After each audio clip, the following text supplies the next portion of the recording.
And we move on now to a stormy question, that of immigration. Particularly immigration as far as the citizens of the Republic of Ireland are concerned.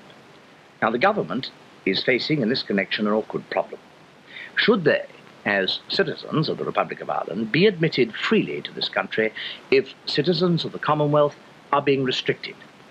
What indeed do the Irish already in our midst think about this? John Morgan reports. Over 800 Irishmen are working on this enormous London office block. Even the architect and 2 engineers are Irish, like the M1, the atomic power stations, the Llanwern steelworks. This will be another monument to the Irish migration. If quotas were imposed, it would be this unskilled labour which would be limited.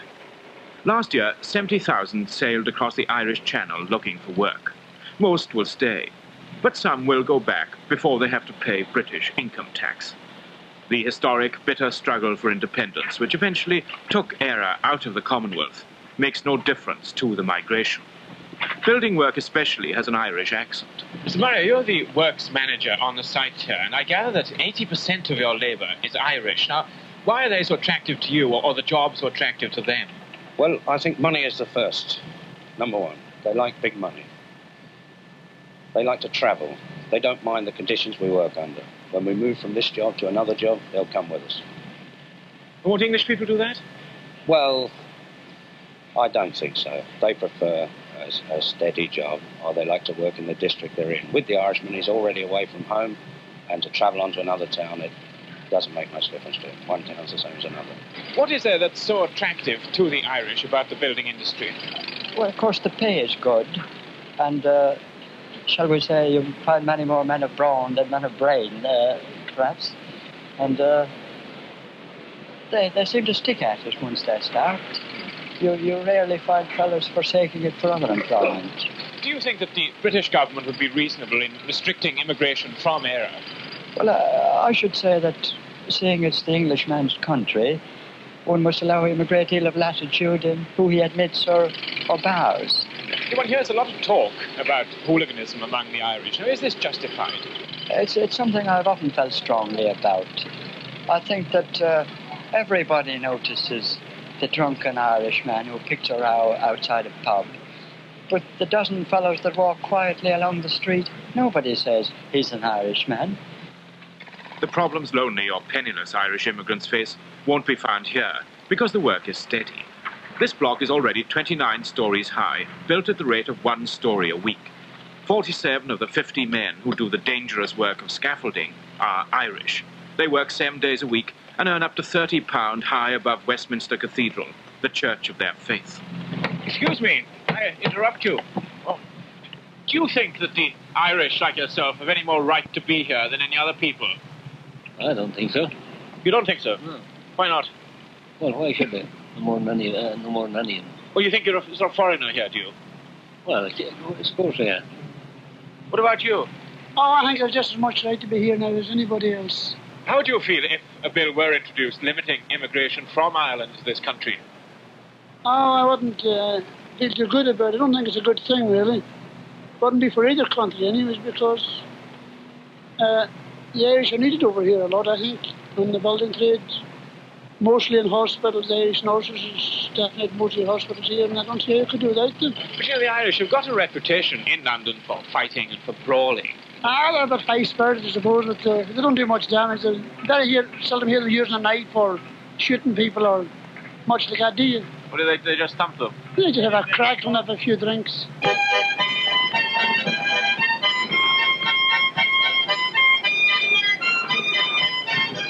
Excuse me.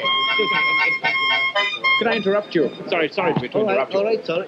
Do you think that the Irish in Britain are entitled to special treatment by the British government? Well, it's a hard thing to say, you know, but I think we are.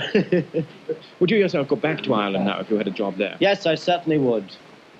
I'd go back tonight if I could, on that train tonight, if I could get a living in it, like. Well, is there no chance at all of getting a job in Ireland? There is at the present time. In fact, for the last week I've been reading the Irish press, and there's jobs there. The money is the very same as here. What stops you going back? £17 a week is right, yes. Just nervousness and fear, I suppose, of what I had in previous years. Do you think that the Irish are entitled to special treatment from the British government? Yes, I think so. Because we are very close neighbours. For years we have worked together and we have fought together.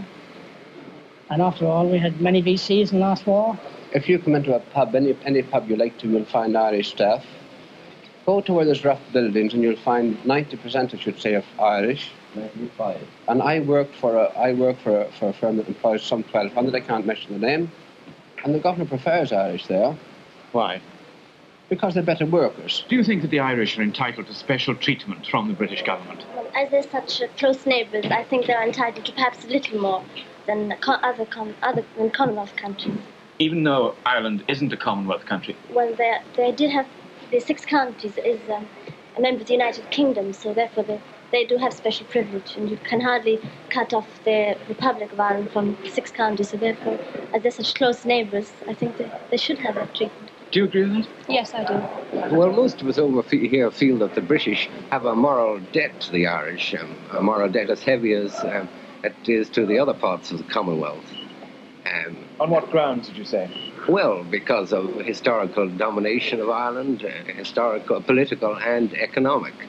And because of that, Ireland is an undeveloped country, only just beginning to be developed now. There are 1 million Irish here at present, and they're building up the debt all the time by building up England, building up houses. They're building the whole world up. Exactly. Even in America, Canada, United States. Now they're trying to drive them north, south, east and west out of this country. Every Irishman in this town owns a pub. Do you think of yourself as a foreigner in this country? Well, I think of myself as an Irishman in this country, but not as a foreigner. I don't feel the same as the British, but I don't feel in any way different from them. I'm just a human being as they are, and with far more in common with them than many immigrants from the Commonwealth.